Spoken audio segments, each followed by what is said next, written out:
आपने the alchemist तो Paulo Coelho की पढ़ी होगी, ज़रूर पढ़ी होगी। अगर वो किताब पढ़ी है तो उसी के बराबर कोई दूसरी किताब अगर आपको पढ़ने की इच्छा हो तो आज हम एक और किताब आपके सामने लेकर आए हैं। उस किताब का नाम है मकतूब बाय पॉलो कोएल्हो। ये मकतूब वर्ड का मतलब है जो लिखा गया हो, भाग्य में जो लिखा गया हो, और यही वर्ड पॉलो कोएल्हो ने द अल्केमिस्ट में भी बखूबी इस्तेमाल किया था। इस किताब को क्यों?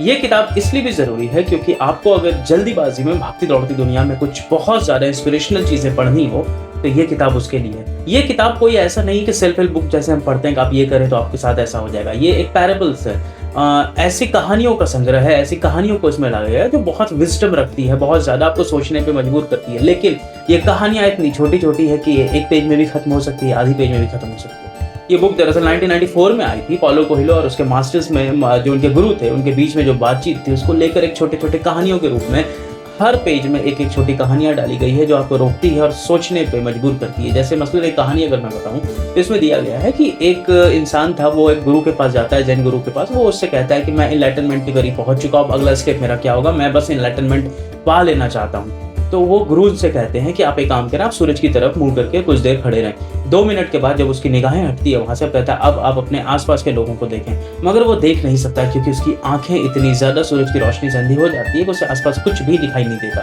तो गुरु उससे कहते हैं कि अगर आप जिंदगी में सिर्फ अपने बारे में सोचेंगे तो मानकर चलिएगा आप एनलाइटनमेंट तक कभी नहीं जा पाएंगे। आपके आसपास जो लोग हैं पहले आप उन पर ध्यान दें, उनको अच्छा करने की सोचें। उसी तरह से एक और ज़ेन कहानी है इसमें जिसमें कहा यह गया है कि अगर एक आदमी जा रहा होता है, जब वो ज़ेन के कुछ स्टूडेंट्स को देखता है कि जब वो ध्यान लगाए हुए रहते हैं और अचानक जब उनके दिमाग में कुछ नेगेटिव या डिस्ट्रैक्शन थॉट्स आते हैं तो उनके गुरु जो वहाँ बैठा हुआ छड़ी लेकर उनको मारना स्टार्ट करता है। तो इनके जहन में ये आता है कि अगर जो पेन है वो पेन मुझे डिस्ट्रैक्ट कर सकता है नेगेटिव थॉट से, तो मैं भी उस चीज़ को इस्तेमाल करके देखूँ। तो जब भी उसे कोई नकारात्मक विचार उसके पास आता है तो वो अपने हाथ को या अपने बॉडी के किसी पार्ट को कील से चुभो लेता है ताकि वो दर्द वहाँ पे महसूस हो और उसे पता चले कि नेगेटिव थॉट आपको कितना पेन इन्फ्लिक्ट कर सकती है। ये एक तरीका है बताने का।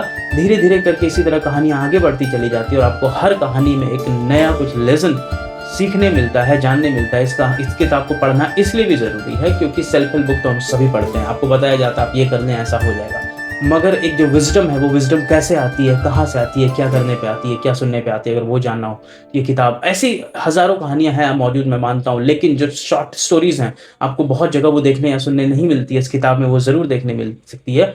मकतूब ये आपके लिए हाजिर है पॉलो कोएल्हो की तरफ से आज की बुक रिकमेंडेशन सीरीज़ में।